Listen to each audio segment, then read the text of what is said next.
A Maior Esperança, Luiz Gonçalves e Diogo Cavalcante. Capítulo 4. Resgate surpreendente. 8h59. O voo 139 de Air France parte de Tel Aviv com destino a Paris no dia 27 de junho de 1976. Em um domingo de céu limpo e ensolarado, 228 passageiros voam a bordo de um Airbus A300. São em sua maioria israelenses e franceses e mais pessoas de outras 20 nacionalidades, entre elas 2 adolescentes brasileiros. Ao fazer uma escala em Atenas, 38 passageiros desembarcam e outros 56 embarcam na aeronave. Devido às falhas de segurança do aeroporto, 4 terroristas conseguem passar pelos detectores de metal munidos com armas, explosivos e granadas. Eram 2 palestinos e outros 2, Wilfried Bose e Brigitte Kuhlmann, alemães. 8 minutos após a decolagem, os alemães, posicionados à frente na primeira classe, anunciam o sequestro e dominam a cabine. Ninguém imagina o que vai acontecer. Tensão e perigo. Sob a mira de Bose, o comandante Michael Bacchus, 51 anos, ex-piloto naval francês, veterano da Segunda Guerra Mundial, foi obrigado a corrigir a rota e seguir para a África. Teve de pousar em Benghazi, Líbia, onde os sequestradores buscavam autorização do ditador Muammar Gaddafi para reabastecer o avião e confirmar o destino final. Ali, uma passageira britânica foi liberada, avisando que estava grávida e passando mal. Após 8 horas agonizantes para os reféns, sob um calor insuportável, sem ar-condicionado, comida nem água, o avião finalmente decolou. Seguiram por 3.800 km em direção a Entebbe, o principal aeroporto de Uganda, às margens do imenso Lago Vitória. No desembarque, os terroristas cumprimentaram efusivamente outros comparsas do grupo que já o esperavam no aeroporto. Após a longa viagem, os reféns receberam a visita de Idi Amin Dada, presidente do país africano, cercado de soldados e pessoal da mídia. Apresentava-se como um negociador e salvador dos reféns, tendo em sua mão o sangue de mais de 300 mil ugandenses. Seu perfil imprevisível e brutal se tornou conhecido mundialmente pelo drama O Último Rei da Escócia, de 2006. Em 28 de junho, os terroristas emitiram um comunicado segundo o qual, para libertar os reféns, demandavam a libertação de 53 presos palestinos, 40 deles alocados em prisões israelenses. Caso não fossem atendidos em 3 dias, destruiriam o avião com os passageiros dentro. O pedido era logicamente impossível de se atender no prazo dado. Os líderes políticos do país envolvido não viam uma solução segura para o caso. O governo israelense tentava incessantemente negociar por meio de conversações diretas com Amin, porém sem sucesso. A tensão entre os reféns, especialmente os israelenses, aumentou no dia seguinte, 29 de junho. Com marretas, soldados ugandenses abriram um buraco em uma parede interna e os terroristas separaram os israelenses das pessoas de outras nacionalidades. Um dos reféns sobrevivente do Holocausto reviveu seus traumas ao ser chamado para pegar seus pertences e ir para o outro lado. Viam-se os números esverdeados gravados em seus braços. No dia 30 de junho, quarta-feira, os 48 passageiros identificados como não israelenses foram libertados e seguiram em voo para Paris, incluindo os 2 brasileiros.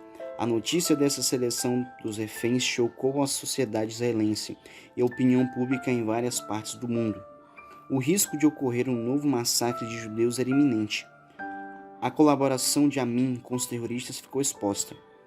Os outros países já haviam recebido seus reféns. Um dia antes de se esgotar o prazo, as autoridades israelenses se esforçavam para conseguir mais tempo antes da decisão, até que finalmente ganharam mais 3 dias. Contudo, não haveria mais possibilidade de negociação. Os terroristas acrescentaram uma nova demanda, o pagamento de 5 milhões de dólares pela liberação do avião. Multidões enfurecidas protestavam em Israel, pedindo a troca pelos reféns. Chegaram a invadir a casa do primeiro-ministro, o Yitzhak Rabin.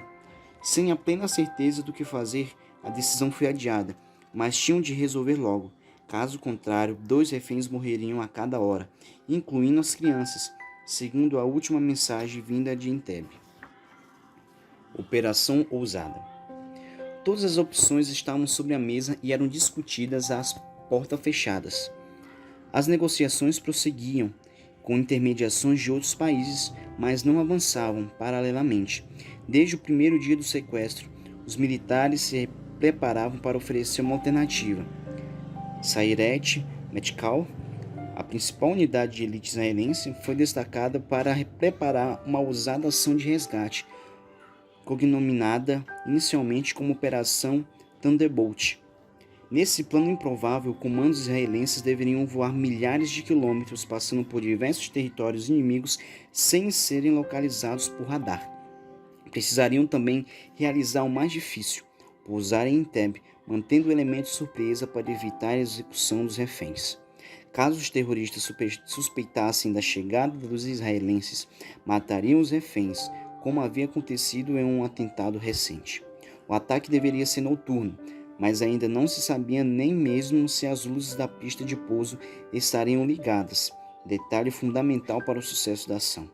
Paraquedistas não podiam saltar sobre o Lago Vitória infestado de crocodilos. A única opção que restava era ida direita a Entebbe. Pouco mais de um dia antes do prazo final, os políticos não haviam tomado a decisão. Treinamentos intensos haviam sido feitos ao longo da semana, mesmo sem os militares saberem ainda se o plano seria aprovado. Os comandos precisavam partir no máximo até as 15 horas para chegar em tempo. Finalmente mantiveram permissão do primeiro-ministro para voar, mas a confirmação da operação só chegaria via rádio durante o voo. 4 aviões de transportes militar Hércules C-130, sendo um deles um avião hospital, decolaram com dificuldade, sobrecarregados e mantendo uma baixíssima altitude de cerca de 15 metros no trecho acima do Mar Vermelho, para evitar os radares. Caso os pilotos fizessem um movimento em falso para frente de apenas 2 milímetros no controle do manche, o avião se destruiria no mar. A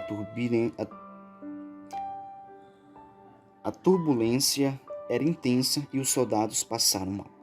Os 4 aviões militares eram seguidos por um Boeing 707, que deveria sobrevoar o aeroporto de Entebbe, prover comunicação em tempo real com Israel e oferecer mais serviços médicos, caso fossem necessários. Após várias horas de viagem, avistaram o aeroporto ugandense. As luzes da pista ainda estavam acesas logo depois do pouso de um avião de British Airways. O último do dia, conforme o serviço de inteligência israelense havia antecipado. O último do dia, conforme o serviço de inteligência israelense havia antecipado. O primeiro C-130 fez o pouso e parou na metade da pista rapidamente.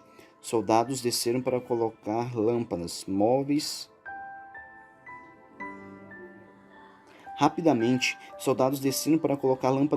Junto às luzes laterais, a fim de garantir que os outros 3 aviões militares conseguissem pousar. A rampa do primeiro C-130 se abriu e desceu por ela inusitadamente uma Mercedes preta. Era idêntica à utilizada por Idi Amin e tinha até bandeiras ugandenses. Dentro da Mercedes estava Yonatan Netanyahu, conhecido como Ione, que era o chefe da unidade de elite, e outros comandos, seguidos por Land Rovers militares, semelhantes às que escoltavam Amin. Após um percurso de mais de 1 quilômetro, iniciou-se o confronto, e os reféns acordaram assustados, com centenas de balas riscando a escuridão. Os soldados israelenses conseguiram chegar ao prédio e encontrar os reféns debruçados. Os gritos de toda a comunicação eram ouvidos em tempo real com apreensão pela sala de comando em Israel. Durante a intensa luta sob o fogo dos terroristas e dos soldados ugandenses, 4 soldados foram feridos. Quando os reféns estavam para ser retirados, um atirador posicionado na torre conseguiu ferir Ione gravemente. A operação durou 59 minutos. Dos 106 reféns, 102 foram resgatados com vida, incluindo o comandante e a tripulação, que havia escolhido ficar ao lado dos reféns israelenses desde a separação, 4 dias antes. Infelizmente, 3 morreram, e a idosa Deborah Bock, que fora levada para um hospital próximo no dia anterior devido a um engasgo, não pôde ser resgatada e foi condenada por Idi Amin à morte logo depois. Os C-130 partiram e foram acompanhados pelo Boeing. Os aviões seguiram para Nairobi, Quênia, onde foram reabastecidos e dali foram para Israel. Para a tristeza de sua unidade, Ione não resistiu aos ferimentos, falecendo aos 26 anos de idade, com um longo histórico de sacrifícios pessoais em busca de um ideal. Sua liderança e empenho havia sido um elemento fundamental para a aprovação e o sucesso espetacular da operação. Tornou-se um herói nacional e, em sua homenagem, a ação passou a ser chamada Operação Yonatan. Vários livros e documentários foram feitos sobre ele. Tornou-se um herói nacional. Em sua homenagem, a ação passou a ser chamada Operação Yonatan. Vários livros e documentários foram feitos sobre ele. 7h40, 4 de julho, Revot, Israel. Uma semana após o sequestro, em outro domingo de sol, o primeiro-ministro e todos os líderes se esforçavam para encontrar no céu um sinal da chegada dos aviões com os heróis, os resgatados. Muitos punham a mão na testa, fazendo sombra para os olhos, tentando avistar alguma coisa no azul infinito, até que um ponto escuro surgiu à distância. Era o primeiro C-130. Ao aproximar-se, foi recebido com aplausos e muita emoção. Os reféns encontraram uma grande mesa repleta de alimentos, água e sucos. Aquela era uma primeira parada antes da chegada ao aeroporto de Lod, atual Ben Gurion, onde os parentes e a imprensa os esperavam. O avião decolou novamente e, após mais de 15 minutos de voo, o primeiro C-130 com os reféns resgatados chegou ao aeroporto de Lod, diante de uma multidão em festa. O país inteiro comemorava e o mundo assistia às cenas em admiração e espanto. Ainda hoje, a operação realizada em Entebbe é considerada a maior e mais bem-sucedida resgate de reféns da história. Diversos filmes, livros e documentários foram inspirados nessa operação. 40 anos depois, em 2016, Benjamin Netanyahu, o primeiro-ministro de Israel e irmão de Ione, foi recebido em uma visita oficial a Uganda e discursou em frente ao terminal de Entebbe. As bandeiras dos dois países foram hasteadas e uma placa foi posta em memória ao incrível resgate ocorrido ali. Resgatador e resgate. Podemos ter uma ideia da apreensão e do sofrimento dos reféns em Entebbe. Iniciaram uma viagem pacífica, mas acabaram sendo levados aonde jamais tinham imaginado ir. Sofreram fome, sede e ameaças. Estiveram nas mãos de pessoas dispostas a destruir, eles não tinham a mínima chance de se libertar sozinhos. Sob a mira de terroristas e cercados por um exército inimigo. Ouviram falsas promessas, precisavam desesperadamente de uma ajuda que não chegava. Alguns deles foram marcados e separados para a morte certa, mas quase todos foram salvos nos últimos instantes graças ao empenho de pessoas corajosas que arriscaram sua vida para tirá-los dali. A Bíblia anuncia um grande resgate e salvamento final. Embora ainda exista muita coisa bela no mundo, vivemos cercados de sofrimento e doenças. Queiramos ou não, envelhecemos, sofremos perdas e vivemos à sombra da morte. Simplesmente não temos como nos livrar sozinhos. Do ponto de vista espiritual, também há um grande conflito em andamento e uma incrível disputa por mentes e corações. A terra é o campo de batalha. O anjo caído a reclama como sua e procura fazer dos seres humanos seus reféns. Isso pode ser percebido na primeira vinda de Jesus, quando ele sofreu um ousado sequestro relâmpago do inimigo de Deus para receber uma proposta tentadora. Abre aspas. Então o diabo o levou para o lugar mais alto e num instante lhe mostrou todos os reinos do mundo, e disse: Eu lhe darei todo este poder e a glória destes reinos, porque isso me foi entregue, e posso dar a quem eu quiser. Portanto, se você me adorar, tudo isso será seu. Fecha aspas. Lucas 4, verso 5 ao verso 7. Felizmente, Jesus não caiu nessa armadilha. A terra e os seres humanos nunca pertenceram ao inimigo de Deus, que é um usurpador. Se alguém tem um direito a este mundo, é apenas seu Criador. Somos filhos de Deus porque Ele nos criou e pertencemos duplamente a Ele, pois também é nosso Redentor, ou seja, é aquele que nos comprou na cruz. Com a entrada do pecado neste mundo, a humanidade se contaminou mortalmente. Portanto, assim como por um só homem entrou o pecado no mundo e o pecado veio à morte, assim também a morte passou a toda a humanidade porque todos pecaram. Romanos 5,12. A degeneração moral e espiritual do pecado trouxe a morte. abre aspas, porque o salário do pecado é a morte, fecha aspas, Romanos 6:23. Nosso maior problema, então, não era o inimigo externo, aquele que usurpa o mundo e trata a humanidade como refém.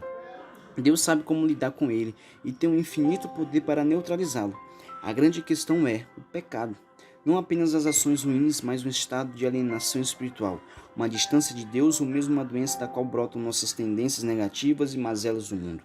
O inimigo de Deus e seus anjos caídos, que também são pecadores, às vezes manipulam nossas tendências para nos aprisionar atrás das barras do egoísmo, da mentira e dos vícios. Assim, a questão não é só Deus pagar o preço por nossa liberdade. Deus até poderia fazer isso, mas nós não iríamos querer sair do cativeiro. Para os israelitas do tempo de Moisés, não bastava Deus tirar o povo do Egito. Era preciso tirar o Egito do povo. Deus os havia livrado da escravidão e queria levá-los para uma vida de liberdade. Mas o povo diversas vezes quis voltar à terra da escravidão. Foi por isso que Jesus veio a primeira vez, por meio de sua vida, morte e ressurreição. Cristo lidou com o seríssimo problema do pecado, que está na base das dificuldades que enfrentamos hoje no mundo. E uma das maiores definições de pecado é dada pelo apóstolo João, abre aspas, o pecado é a transgressão da lei, fecha aspas, 1 João 3:4. Jesus veio a primeira vez não só como resgatador, mas como o próprio resgate, o pagamento pela nossa redenção por termos infringido a lei divina. O resgate não é pago a Satanás, pois Deus não deve nada a ele. O resgate é pago ao próprio Deus por causa da transgressão de sua lei santa e eterna, derivada de seu caráter. Jesus assumiu essa missão e tomou sobre si a penalidade que estava reservada para nós. Por meio de seu sangue, sua vida, ele pagou o preço da nossa redenção.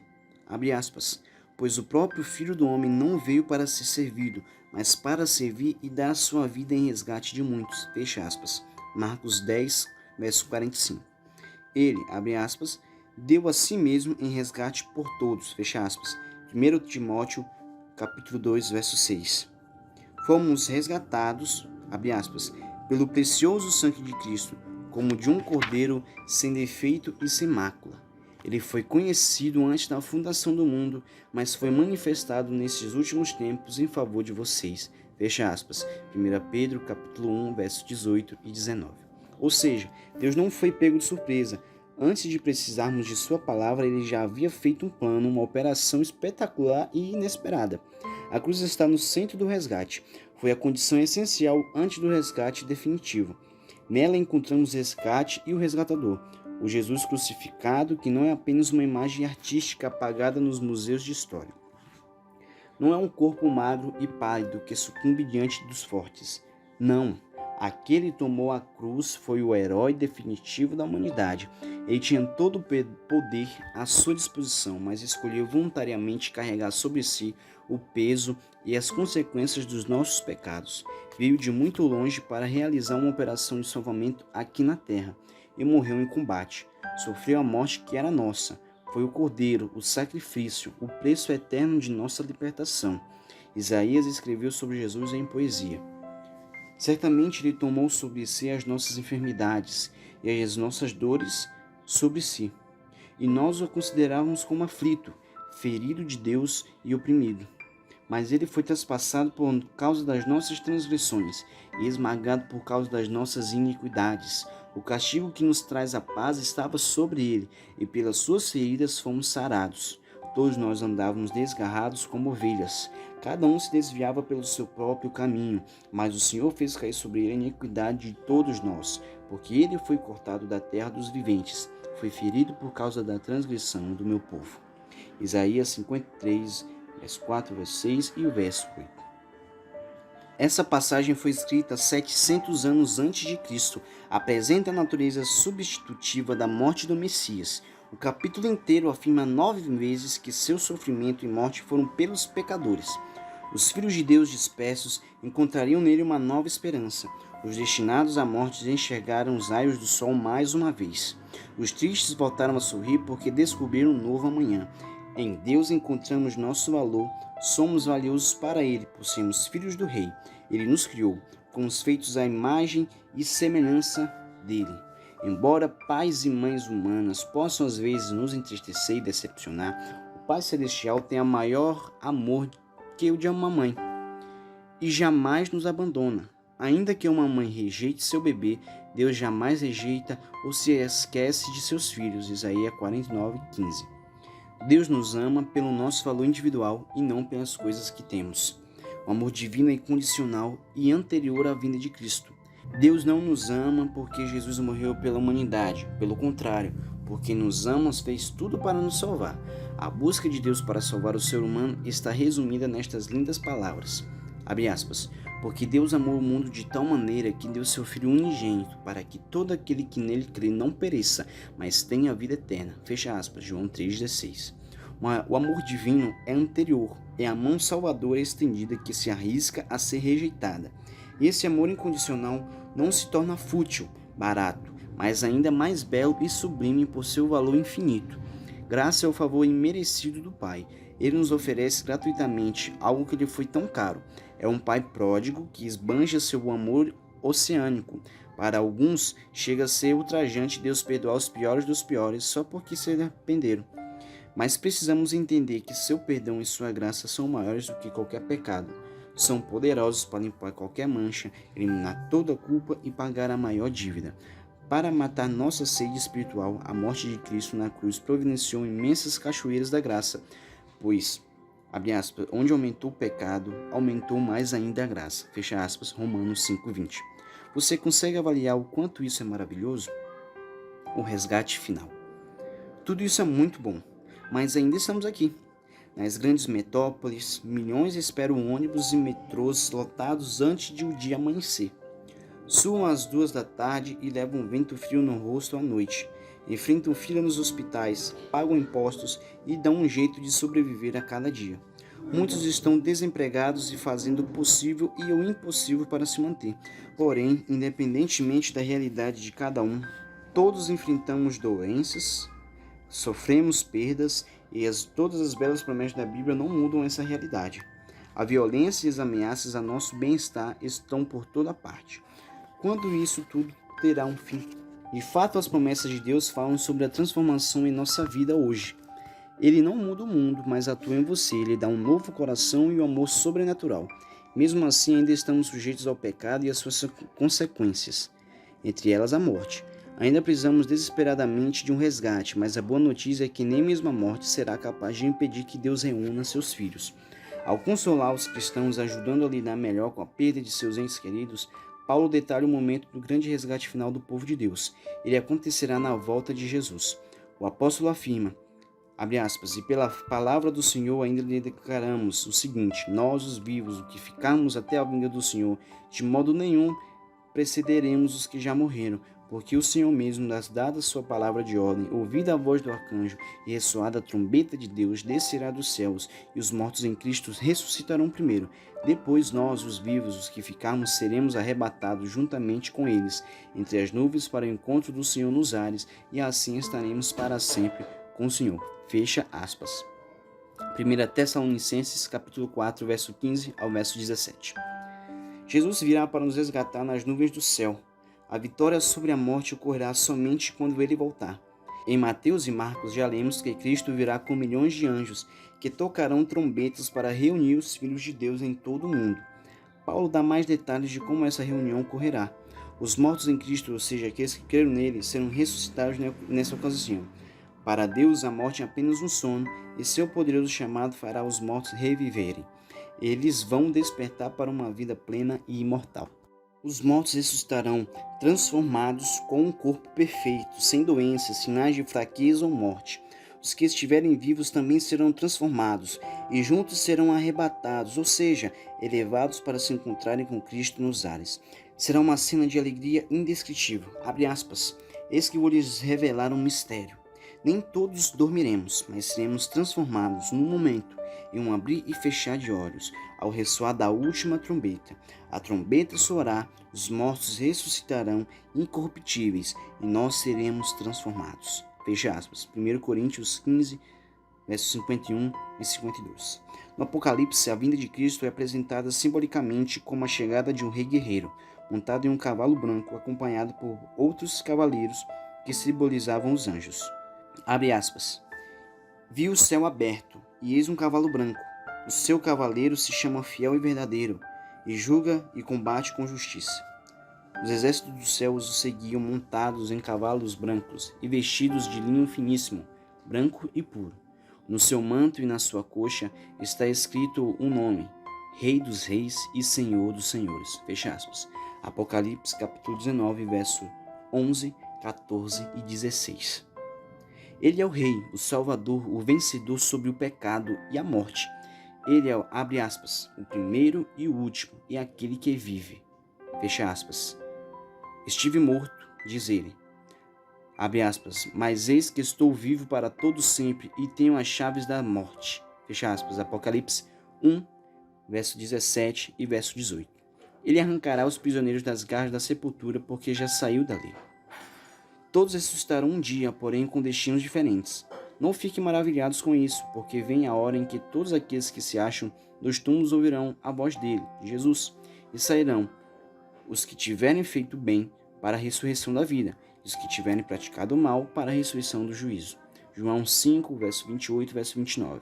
Quando se levantar, abre aspas, o grande príncipe, defensor dos filhos de Deus, muitos dos que dormem no pó da terra ressuscitarão, uns para a vida eterna, outros para a vergonha e horror eterno. Fecha aspas, Daniel 12, verso 1 e verso 12. Cristo virá para devolver a vida àqueles que tiverem aceito seu amor e seu sacrifício na cruz. Virá para resgatar seus filhos marcados para morrer. Apocalipse 13, 15. Na hora de maior perigo, as nuvens começam a enrolar-se como um pergaminho, e eis ali o brilhante e claro sinal do Filho do Homem. Os filhos de Deus sabem o que essa nuvem significa. Ouvem-se os sons musicais, e à medida que se aproximam, abrem-se as sepulturas e os mortos são ressuscitados. Então, surge logo no oriente uma pequena nuvem negra, aproximadamente da metade na mão de um homem. É a nuvem que rodeia o Salvador, e que à distância parece estar envolta em trevas. O povo de Deus sabe ser esse o sinal do Filho do Homem. Em solene silêncio, fito-se enquanto se aproxima da terra, mais e mais brilhante e gloriosa, até se tornar a grande nuvem branca, mostrando na base uma glória semelhante ao fogo consumidor, e em cima pelo arco-íris do concerto. Jesus, na nuvem, avança como poderoso vencedor. A terra e o céu se abalaram com a chegada do Rei dos Reis. O céu recolheu-se como um pergaminho quando se enrola. Então todas as ilhas foram removidas do seu lugar. Apocalipse 6,14. Diante desse cenário de comoção de toda a natureza, aqueles que rejeitarem a Cristo, pessoas de todas as classes, percebem que Ele está vindo.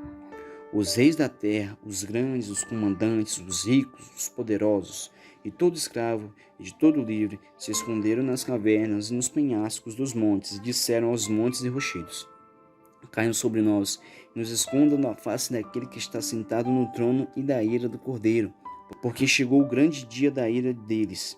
E quem poderá subsistir? Apocalipse 6, verso 15 a 17. Imagine essas cenas. Por entre as oscilações da terra, o clarão do relâmpago e o estrondo do trovão, a voz do Filho de Deus chama os santos que dormem. Por toda a extensão da terra, os mortos ouvirão aquela voz, e os que ouvirem viverão. A terra inteira ecoará o som dos passos da multidão, extraordinariamente grande, composta de pessoas de toda nação, tribo, língua e povo. Elas vêm do cárcere da morte, revestidas de glória imortal e clamando: onde está, ó morte, a tua vitória? Onde está, ó morte, o teu aguilhão? 1 Coríntios 15, verso 55. Amigo, amiga, você não pode ficar fora desse grande momento. O céu fez todo o sacrifício necessário para resgatar você. Jesus veio de muito longe, empoeirou seus pés aqui e caminhou até a cruz, derramando gotas de sangue por você. Antes que o mundo existisse, ele criou sua grande operação de resgate, o plano da salvação, para redimir você. Seu maior plano é vir novamente para buscar todos seus filhos e filhas. Qual é a sua decisão? Vai ignorar? Vai pagar para ver? Abra seu coração agora para o chamado de Deus. Não deixe para amanhã. Perceba o estado do nosso mundo e para onde ele está caminhando. Já ouvimos os passos de um Deus que se aproxima. Tome sua decisão. Creia em Deus e em Jesus, mesmo que não tenha fé. Tudo pode ser novo, diferente. A escuridão terá fim. Rairá um novo amanhã, que você possa dizer com todos os que forem salvos naquele grande dia, abre aspas. Eis que este é o nosso Senhor, em quem esperávamos. Ele nos salvará. Este é o Senhor a quem aguardávamos. Na sua salvação exultaremos e nos alegraremos. Isaías capítulo 25, verso 9. Amém.